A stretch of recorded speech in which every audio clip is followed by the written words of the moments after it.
fourth generation educator. My mother's an educator, her mother was an educator, and her mother was an educator. And so it's in my blood, it's in my bones.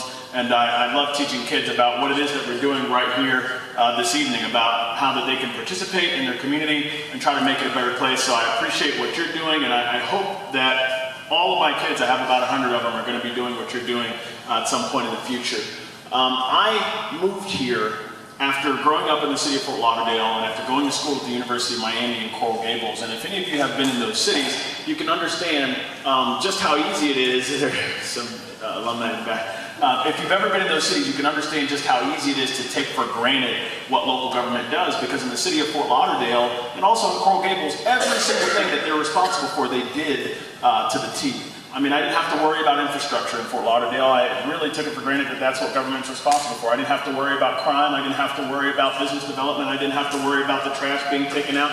There were so many things that I didn't have to worry about or think about. It really didn't occur to me growing up in those two places. And then when I moved here, I found that I saw government, but unfortunately I saw government in its failures. I saw government in the crumbling streets. I saw government in the crumbling sidewalks. I saw government in the blights. I saw government in the crime statistics. I saw government in the downtown. All of that I saw government's failures. And so I decided to run because I felt like I had something to offer the city in the way of perhaps better judgment and better values as far as what we can invest our time and our money into, and I won. And over the past 2 years, the things that I said I would deliver on, we've been doing those things. We have been fortunate to supervise on this commission a road bond project that's $5 million under budget. That's actually ahead of schedule. They're breaking ground on North Lakeside on the road project there. They weren't supposed to do that until late August. That's something that Lake Worth is never known for, being under budget and ahead of schedule, and yet, under the direction of this commission, we are. In addition to that, our crime statistics are down dramatically. They're down 27% last year, and that's something we've been responsible for by maintaining a record high number of deputies per person here in this city. We have more deputies per person than any other area that PBSO serves. In addition to that, we've been using technology in ways that we have not before, with license plate readers, with cameras that are manned, and I'm really proud of the fact that I've had a hand in that, and every single member of the commission has had a hand in that. And so, you know, what I will say is, we are finally on the right track here in Lake Worth. We're doing things right, we have momentum, and now is not the time to change course. I appreciate your time, I appreciate you coming. My name is Commissioner Hardy. I appreciate your vote on that. Kathy Turk. Hi, my name is Kathy Turk, and thank you so much for allowing me to be here tonight. By now, most of you do know me. You know that I'm a homeowner, a volunteer, a mom, supporting 2 kids in college, and I'm a business owner. Shortly after purchasing my home in Lake Worth, I discovered that Wawa had plans to build 16-pump gas station 18 inches from my living room window. I quickly got in touch with my commissioners, and I went to every commission meeting and spoke at each of them. Since winning the Wawa fight, I have served on our city's planning and zoning board. I have worked with our schools to help fill their food pantries. I was the president of the Lake Worth Art League, and many of you might not know this, but the Lake Worth Art League actually it rents a gallery downtown on Lucerne. They pay their utilities as well as sales tax. So they're running a business and have to deal with the long summers. As for my own business, I started my business in 2001 in Boca Raton. We do supplemental staffing and management services. 5 years after having started my business, I had built 2 offices, and I had 56 full-time benefited employees working for me around the country, as well as contractors. Today I am working part-time, and I'm semi-retired.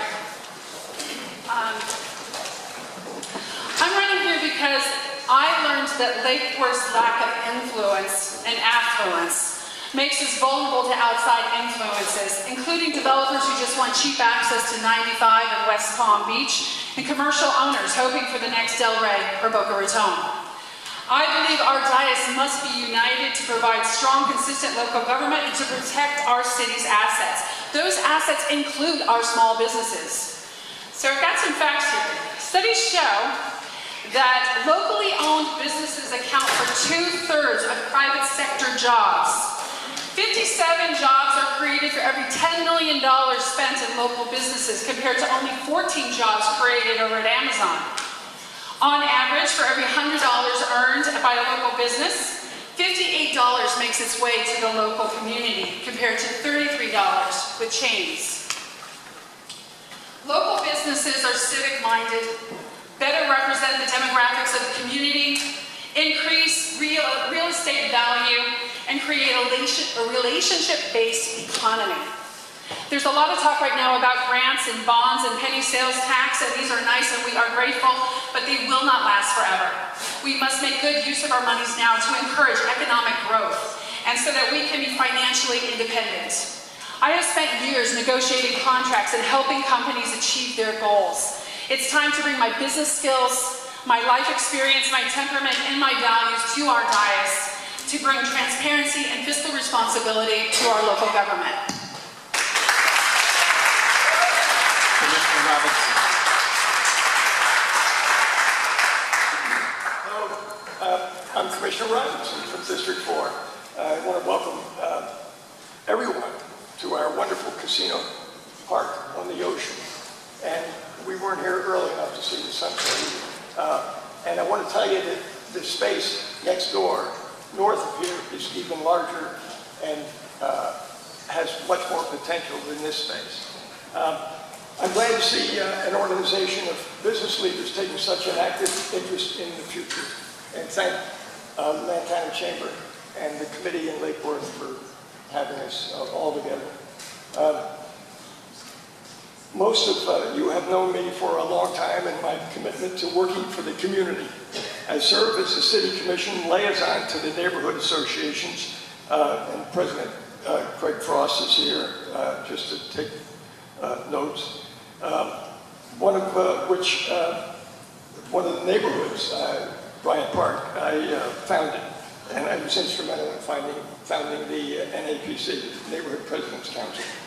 I served as president of Kiwanis. I served as board chairman of Historic Preservation. I served on the Planning and Zoning Commission. I was also a local business owner. I owned and rehabilitated the oldest commercial building in Lake Worth at 609 Lake Avenue. And there's more. I owned and operated a Lake Avenue Chocolate Company for 5 years and know what it means to survive in a business downtown. I know what it will take to preserve our authentic city with a 21st century technology. My 4 priorities are, number 1, to maximize this wonderful casino facility with a pool and repurpose the existing storage space to the north, which I mentioned, to produce income for our city. Second priority is to make every school an A-rated school with dedicated funds to work for principals, with principals and parents. I have plans to bring more festivals to Lake Worth. We must bring more people to our downtown with events and new housing. I also want to concentrate on roads. We are way ahead of where we were, and I am committed to never letting the city get that far behind, and will ensure that every budget reflects that support for the roads. We are doing great things together. I want very much to continue my service working with my fellow commissioners for the good of everyone in Lake Worth. Thank you, and I look forward to your questions.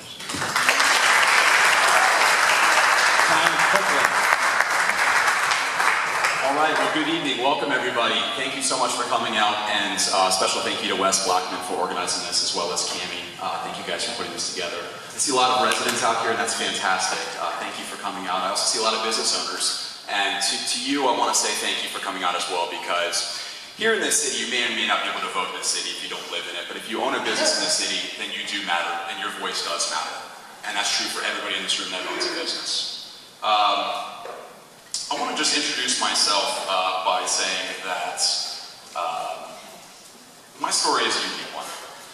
My story is one in which I spent a lot of time as a younger man doing things that just got me into trouble.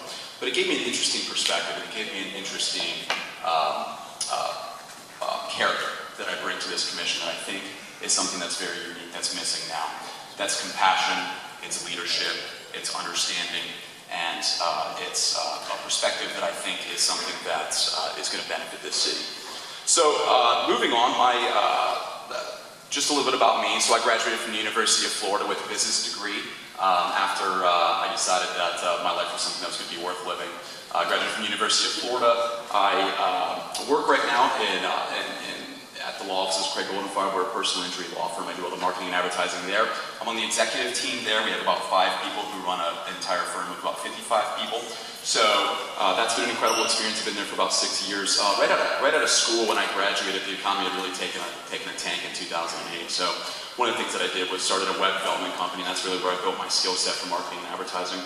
My wife and I, I'm proud to say, we started a company in 2015. It's a residential and commercial real estate brokerage in West Palm Beach. She's a broker owner. Her name is Tracy Copeland, and it's Copeland & Company Real Estate. We've been incredibly proud of that. We have about 10 agents there. And that's been an incredible experience since launching that company. That's been a lot of fun. My parents are also entrepreneurs. My mom is here tonight. She actually took an Uber from Jupiter. That's pretty amazing. Thanks for coming out. And in 2016, I started a nonprofit with a friend of mine in West Palm Beach. I've been working in nonprofits for a little over 10 years. Junior Achievement, the Children's Coalition, Broward Children's Center, a number of nonprofits that I've had my hand in on boards and such.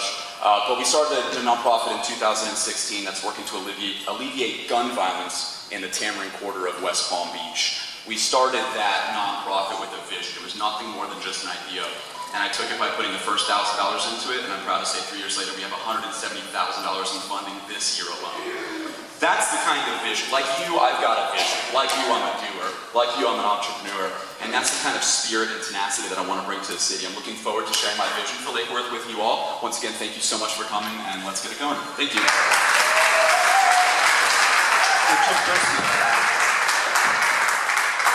Good evening. I'm Richard Garcia. District 4, as you know. I got here in 1995. I got here down from New York. And in 1996, I met my wife, Michelle, here in town. We've been here permanently now for about 10 years. When I first got here, the town was, in the shape that it was in, and I was running a gallery part-time. I'm a former Wall Street banker. I was a banker at the time. And I ran Studio E Gallery, if you remember that. That was down on Lake Avenue. I ran that part-time for a while, and that's how I met my wife. Her family owned what is now known as South Shore, but at the time it was called Club 502, and that's how we were here. As I said, I'm a former investment banker. I'm the former chair of the Finance Advisory Board and the Bond Oversight Committee, which oversees the $40 million that we have for the road bond. In fact, what got me appointed to the Finance Advisory Board was working with the city manager and our financial advisor up in Central Florida on the construction of that bond issuance that was going to come out in November of 2016. I'm for a lot of change here in Lake Worth. We've done a lot of great things in the last 7 or 8 years. The City Commission has brought us to a point that now I think the skill set that I have is what's necessary to take us to the next level. Michelle and I volunteer for just about everything that goes on here, whether it's the street painting festival, Wheels for Kids. I'm going to be the Grand Marshal. The Sicilian kid from Brooklyn is going to be the Grand Marshal for the St. Patrick's Day Parade this year, which is kind of interesting. But that's them just saying thanks to me for being a support for them this entire time. I believe that we need to put money into our infrastructure. We have things that are crumbling. Lake Worth has 4 golden eggs that it's laid. Our electric utility, our water utility, our beach complex, and our golf course. And all but one of them is tarnished. And I think that we need to get back to fixing our infrastructure, making it solid, and making this a more attractive place to live. In order to make it a more attractive place to live, to have more business come in and invest, we need to clean up our streets. We need to clean up Dixie Highway and Federal Highway, and we need to eliminate the pimps, the hookers, the johns, the drug dealers, and the addicts. Lake Worth is known for that. And it's a vicious cycle that's come around where, we had some silver homes that were here. People came down in order to get themselves cleaned up. They go out to Dixie Highway, someone waves a bag in their face, they fall off the wagon. And that spreads around. Suddenly, more supply comes in. More supply comes in, you get more people coming to meet that supply. And then we wind up with a street full of hookers and everything else happening. We've been working very closely with PBSO. I'm part of the Lake Worth Advocates Group. And we go to first appearances. A group of us, a small group of us, get an email or a phone call from PBSO when they're about to do a sting, and then we go to first appearance. The last time we went, 5 prostitutes were told they were not allowed in the city of Lake Worth, and when 2 of them said, "We live here," the judge said, "You need to find someplace else to live." I look forward to answering your questions. Thank you, Wes, and everybody else for it.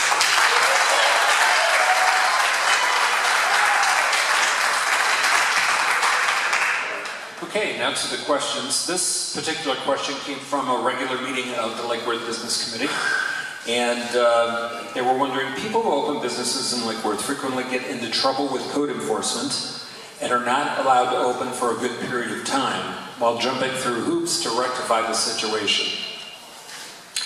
Does the commissioner have authority to address it and give guidance to code enforcement to expedite the process for new businesses? What would you do? And we're going to start with Kathy Turk.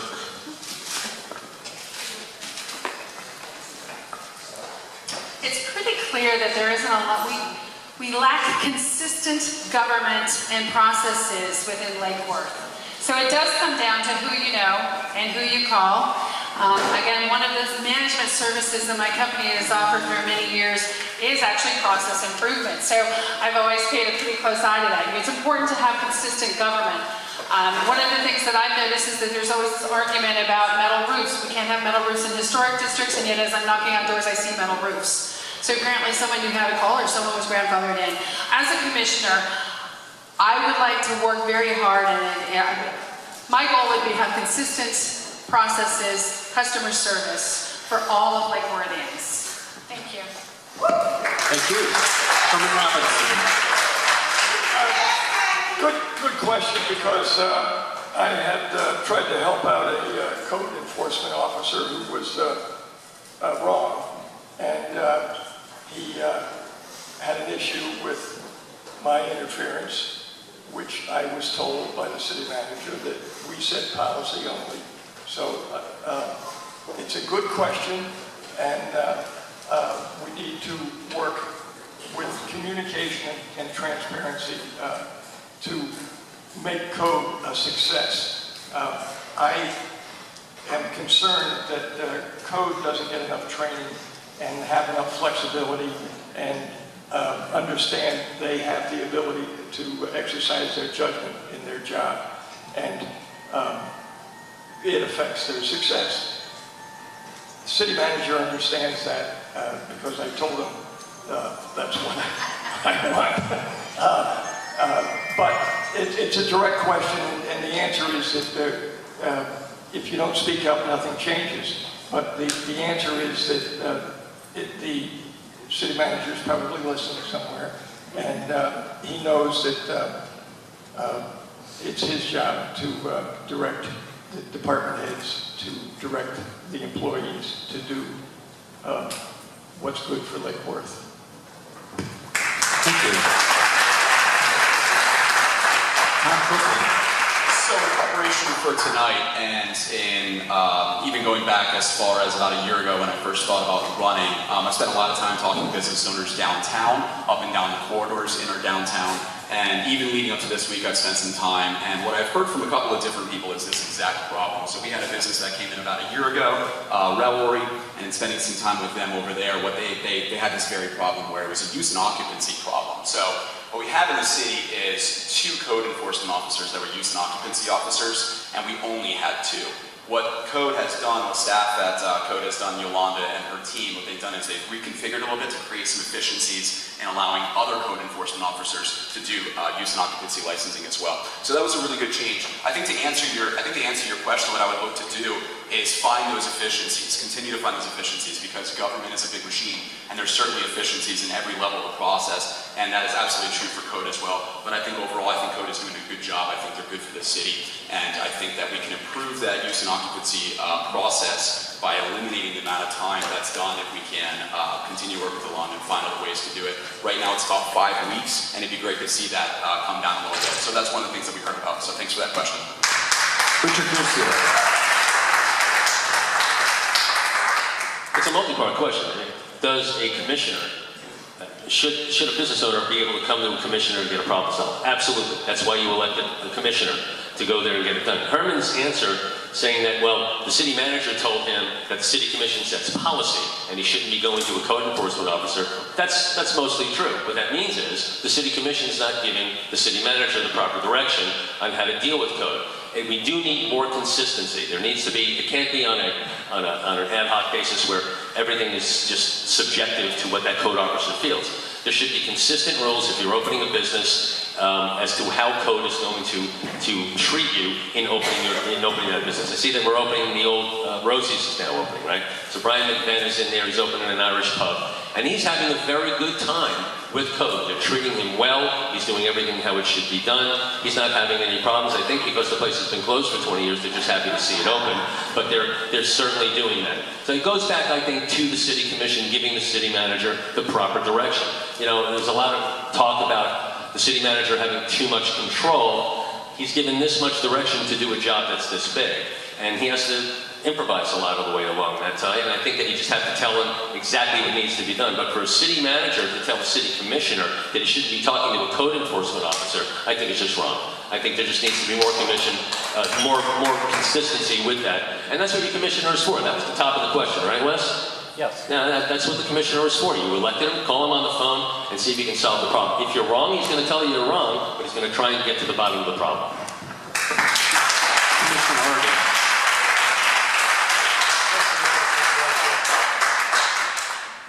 I recognize it as my job as a commissioner to help my constituents to solve their problems, and my constituents include not only the residents, the people who live here, but it also includes the business owners that pay rent here or that own buildings here that are just trying to do their best to provide a product to our residents and to the visitors that come here. And I'll give you one example of a time where I solved a problem for a business that involved code enforcement and permitting and things such as that. There's a new business in town. It's a wine bar, and it's called Grumbling Growler and Sugar Plum. And they painted a mural on what was a very, very pedestrian Art Deco building that was built in the 1940s. The mural certainly improved the building. Unfortunately, we have as a part of our code that you are not allowed to put murals on contributing historic structures that face either Lake or Lucerne. And so they had a problem. They had to come to the Historic Resources and Preservation Board and ask for forgiveness for something that they really didn't have the permission to do. And so what I did was I advised them. I sat down with them. I said, look, here's what I think you can get away with here. Here's what I think that you should be willing to compromise on. And I spoke with each member of the board that I had a personal relationship, and that was more than a few.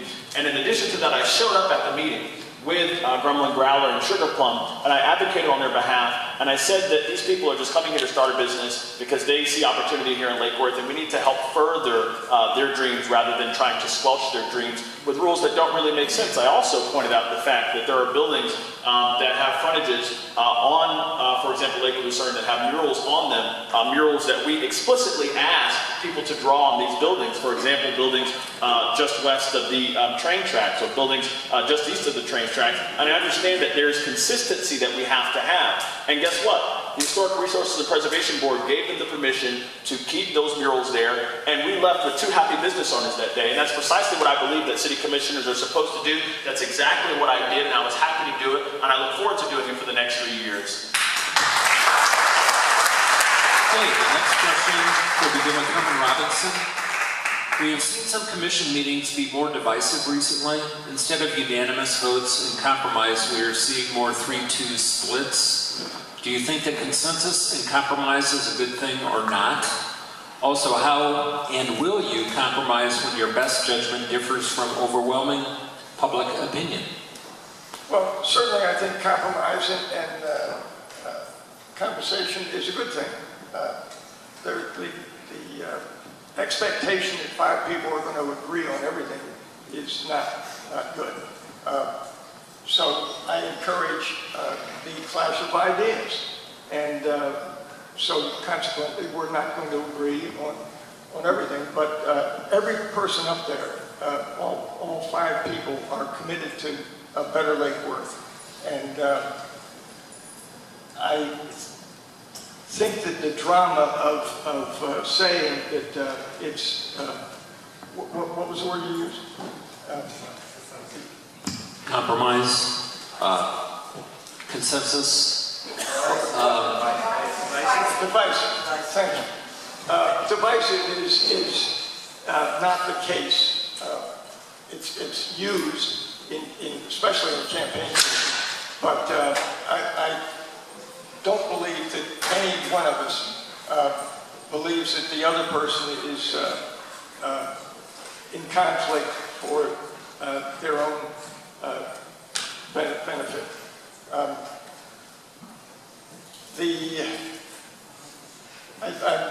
getting lost here because it's a pretty sensitive subject for me, because we have issues that need to be talked about, and I'm just going to mention the pool as an issue that has been lacking in conversation, and look forward to more conversation and decision on the pool.